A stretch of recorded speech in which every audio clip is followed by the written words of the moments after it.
Do you want to learn a secret? I'm about to tell you how you can rank on page 1 of Google just by doing this. Alright, so listen up. This is going to be a quick little walkthrough of a secret that a lot of people aren't using to rank in the top 10, but you can use it starting today. So consider yourself blessed. Okay, so with that, here we go. Let's say that we are a marketing agency, okay? And we're based in San Diego. So just for fun, let's say we're trying to rank for the term marketing agency San Diego or marketing agency in San Diego, right? Okay, it's probably a fairly competitive term. You know, has 888 monthly searches. So yeah, it is a fairly competitive term. Not the most difficult term in the world, but fairly competitive. San Diego is a pretty competitive market. Fair enough. How are we ever going to rank on page 1? Is it impossible? I'm going to show you that it's not. And all you have to do is you just type in the term you're trying to rank for, so marketing agency San Diego, and we look at the results. So here's the local pack, right? I'm not too worried about that right now. I'm not talking about ranking in the local area. I'm talking about just ranking organically here. So in order to figure out how we're going to rank in these results here, what we're going to do is we're going to start just looking at the results themselves. So what do you notice in all of these results? Okay, the little blue part here, which is the title tag, these all have the phrase digital agency or digital marketing agencies. Every one of them, it has some sort of iteration of that. So we know right there that our title tag for whatever page we're ranking, it has to have this phrase in it somewhere, right? It has to have, ideally it would have, San Diego and marketing agency, because that seems, when you look at the top ones, that's what they have, digital agencies in San Diego, digital marketing agencies in San Diego branding agencies, top online internet marketing agency, that doesn't have San Diego, but still. So from that, we can make a note and say, okay, we need to have this phrase somewhere in our title tag. Doesn't have to be exactly word for word, but we need to have some sort of variation of that, right? It's called semantic variations. So that's the first thing. And if you can't tell, there's a common theme in what I'm doing here. This is very simple. This is just eyeballing what the current top 10 results are doing. And all you're going to do is you're going to model your web page based on exactly what they're doing. Okay? Not saying copy them word for word. I'm saying emulate them to the point where you're conveying a similar message, but in your own way. So let's click on this result here. Best digital agencies in San Diego. Okay. So we look at this. Okay. So this is actually a listing of digital agencies in San Diego. This wouldn't be the kind of thing we'd want if we are an agency. This is more of a directory type of site, you know what I mean? So this is just listing the different agencies in San Diego. But this could be interesting if, maybe our agency is trying to get on this list, if it's not already, and this could give us a backlink. I don't know, but that's a whole other thing. So this isn't a great example, although we can still kind of take note of what's going on here. So we see that they're using the phrase digital agency in San Diego up here. This is presumably the H1 header, right? It's a big ranking factor. They also include the phrase award-winning agencies in San Diego down here in this text part. And this might just be a paragraph tag. It could be like an H3 or an H4 or something. The point is you want to be including the language that you're trying to rank for within the text without it sounding too stuffed. You don't want to put it in there every single sentence and make it sound phony, like you're just trying to trick Google into ranking for that. You want to have it in there, but you want to have it kind of spaced out in a way that makes sense. So you see here again, prominent digital agencies of San Diego. Yeah, we have this list. So, okay, admittedly, that's not a great example. That is the top ranked page, or one of the top ranked pages. It's not the top ranked page. Let's look at the top ranked page. I think this might be another one. So this is a blog post, top 18 agencies Okay, so it's a blog post, so this isn't an agency site once again, but this is another trick that seems to be working for a lot of queries like this. And I've looked this up advanced, so I kind of know this already. But so this page and this, I can't find it now. Oh yeah, this page. Sorry.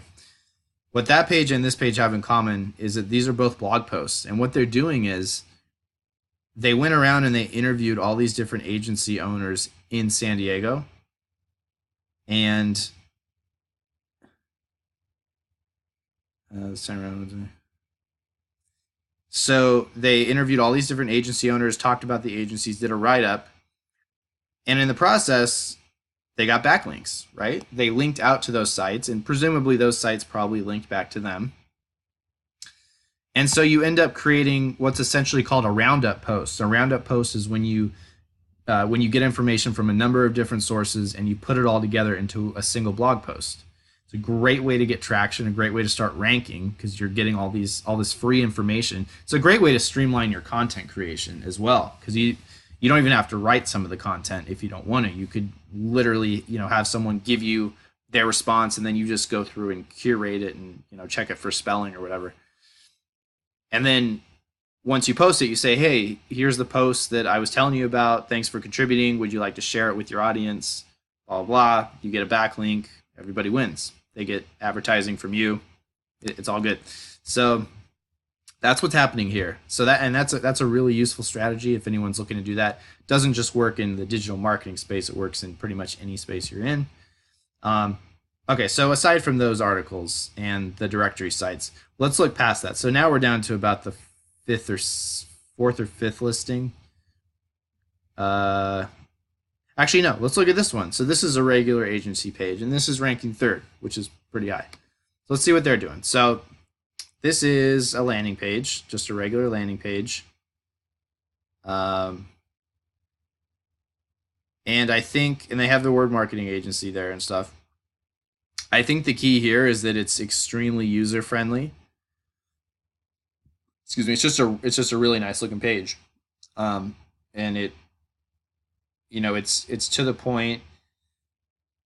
These aren't links, which is kind of surprising, but it doesn't have a ton of text on it, which is interesting, but it has a great design. So I think that's what's working with this page. I think that's why it's doing well. It also probably has a ton of links. I haven't looked at the links for any of these, so I don't know, but I would assume it does. This is another one, clutch.co. I believe Clutch.